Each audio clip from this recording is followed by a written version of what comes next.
You've been sitting with your God-given ideas, wondering if it's time to move. But before you build your kingdom business, I'd want to share with you the 3 decisions that I would make differently if I were to start all over again as a Christian entrepreneur. Because if you're a coach, speaker, author, or entrepreneur who has felt the nudge to turn your message and your God-given gifts into something bigger, but you're battling fear, overthinking, or just not knowing where to start, these 3 lessons could actually save you a lot of detours and burnout. But first, if we haven't met, I'm Myrra. I'm an online course creator and strategist and founder of the Myrra Co., where we help Christian entrepreneurs turn their God-given gifts and expertise into transformational online courses. I've worked with kingdom-driven authors, speakers, content creators, and entrepreneurs from around the world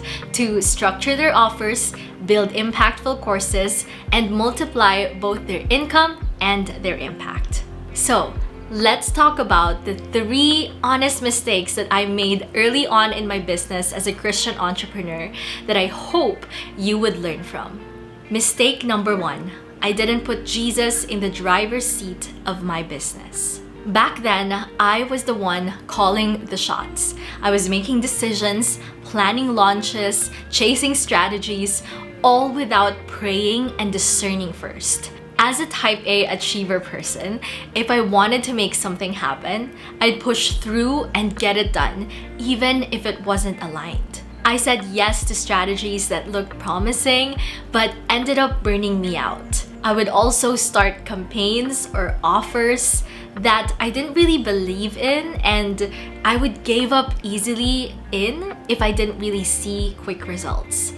And if things did go well, yeah, I would thank God, but deep down, I felt like I was taking all the credit because of my hard work. And that's because I didn't really understand what favor and unmerited grace looks like in my life and in my business. But about 2 years into my business, I made a full life-changing commitment.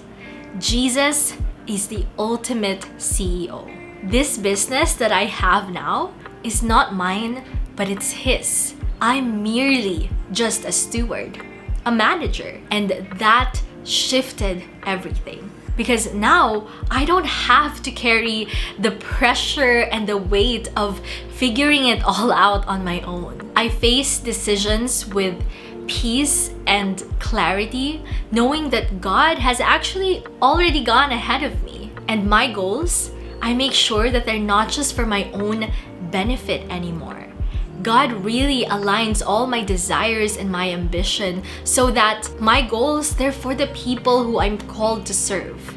They're for our clients, our students, my team, our family, the people that the business will be able to impact, and even you who's watching this video. So if you're in that same place and you're feeling the weight of doing it all on your own, this is exactly why this matters to you in your journey right now. Because this is your reminder that you're not meant to carry the weight of your calling alone. You're not meant to do this business thing all on your own. Proverbs says, "Trust in the Lord with all your heart and lean not on your own understanding. In all your ways, acknowledge Him and He shall direct your path." So friend, let God direct your path, and you'll walk in favor and peace, not just on your own hustle. Mistake number 2, I didn't stick to my core gift. At that point in my journey, I knew my strengths, but the problem was I wasn't really anchoring myself to them. I started out as a blogger in 2014. Then after a few years, I was able to monetize that blog, then became a blogging coach, and eventually transitioned into online course creation when my students, blogging coach students and clients, started asking me how to package what they knew, what they were blogging about, into online courses, just like I did. But for a long time, I still doubted. I was impatient because, growth takes time. And so instead of focusing on those things that I was starting out, I chased a lot of other ideas. I jumped platform to platform, I changed strategies, and I didn't give any one thing the consistency it needs to flourish and to grow. And sometimes I even feel some kind of regret that if I was consistent back then my platform right now would have been at a bigger level. And other than that, I also struggled to delegate. I was thinking that I had to do everything by myself, so it really was exhausting. But I learned my lesson. So today, I am crystal clear with my core gift. I've discovered that the meeting place between my passions, purpose, and potential is this. I bring clarity and communicate well. That's my lane. And anything outside of that, I now delegate or bring in help for. And honestly, you guys, just between you and me, I'm still learning this. I'm not perfect at this. There are still a lot of things that I would rather do than delegate to my video editor or to my executive assistant. I still get tempted to do things all on my own because it feels easier. But the lesson here is that easier is not always wiser. So here's what I want you to learn. God gives grace for your lane. Your business idea, your kingdom business idea will only thrive when it aligns with your core gifts. The things that God has planted deep within you that you can do also naturally and that you are meant to share to people.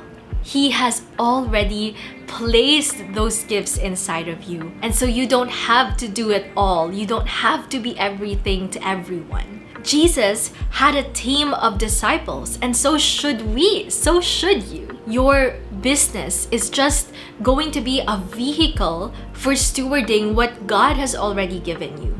And so I pray that you don't carry the whole load alone. Mistake number 3, I didn't discern for the right people.